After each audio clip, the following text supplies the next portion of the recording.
กราบทักทายเพื่อนมิตรที่สหายเนาะสำหรับอ่าลูกเมฆยังบ่ทันได้แล้วเถอะเนาะพอดีจิโจ้ไว้ก่อนจะไปพักผ่อน เข้าป่า2 มื้อพุ่นเนาะจึงค่อยมาซ้ำ2-3 มื้อพุ่นแหละค่อยซ้ำเวียกเอ่อพวกนี้ก็ยังมีบากนี้เนาะบากตัวอันใส่อันตัวล็อก ตัวนี้ก็บ่อนปอนอันเว้าเต็มบ่ได้เนาะคันเว้าไปแล้วเพิ่นนึงจักหน้อยมันจิติดเหลืองอันนี้แม่นบ่อนไสนั่นแหละเนาะเว้าเว้าไปทางนั้นหน่อยหนึ่งก็เข้าใจแล้วเนาะสำหรับสายเดินป่านี่จะเข้าใจดีแหละเนาะบ่ต้องเว้าให้มันหมดเนาะอันนี้มันใส่นั้นแล้วก็ยังท้าแต่วัดระยะลูกเรือนแล้วก็บากบอลตัวล็อกอะเนาะสำหรับตัวนี้แม่นมาฮอดนี้แล้วเนาะส่วนตัวนี้แม่นพวกชุดเข็มแทงนะตัวนี้นี่เข็มแทงนี่เข็มแทงก็ใช้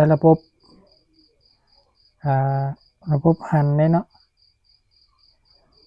เดี๋ยวฝากติดตามจักหน้อยเฮ็ดแล้วจะรีวิวถอดประกอบใหม่หมดเลยเนาะแล้วก็ตัวนี้แม่นตัวคันหลังเนาะตัวคันหลังมันน่ะอันนี้นี่จักหน้อยเราจะมาเฮ็ดแบบนี้เนาะติดอันนี้นี่เฮ็ดเพื่อหยังเนาะคือว่าเป็นแปลกๆแบบนี้เนาะก็ว่าเพื่อเวลาเรามาเชื่อมกับตัวลูกเลื่อนนี่ให้มันมีจุดเชื่อมที่ว่าแข็งแรงเด้เนาะอ่า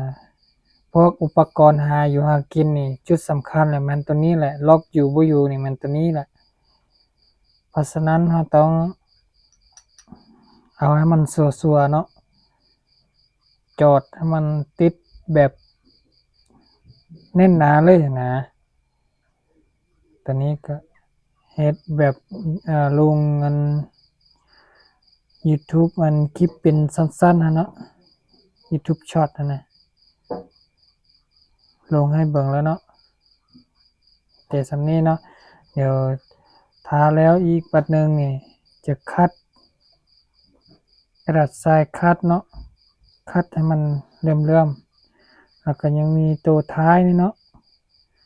ตัวท้ายนี่เวลาเราเฮ็ดแบบคล้ายๆแบบนี้แหละเวลาเราจับแล้วก็ดึงให้มันสะดวกนะอย่างตอนนี้นี่ถ้าจะเว้าฮอดเปอร์เซ็นต์นี่ประมาณ 60% แล้วเนาะ ยังขาดอยู่ตัวดึงแล้วก็เชื่อมตัวนี้เนาะกับอันน่ะบากตัวส้วมนั่นเนาะมีแต่สำนี้เนาะแล้วก็เว้าในเรื่องสปริงนี่มันมีแต่ตัวนี้นะตัวนี้มันตัวน่าจะมัน8 มิลน่ะ8 มิลนั่นแหละไซส์ธรรมดาก็เลยเดี๋ยวไปเอาตัวนั้นให้เบิ่งเนาะ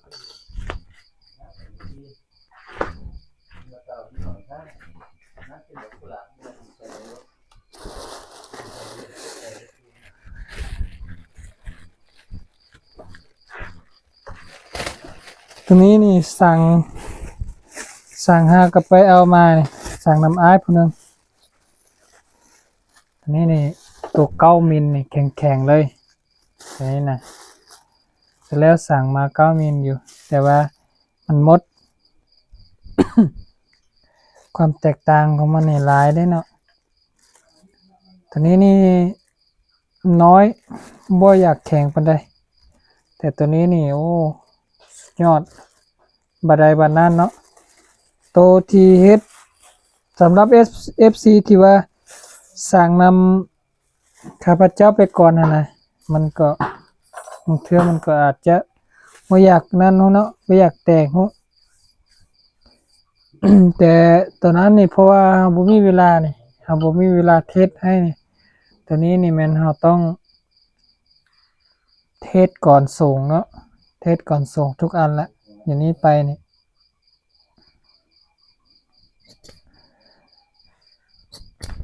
แข็งๆเลยแบบนี้นี่โบ๊ะเบ๊ะโบ๊ะเบ๊ะเลยแหละ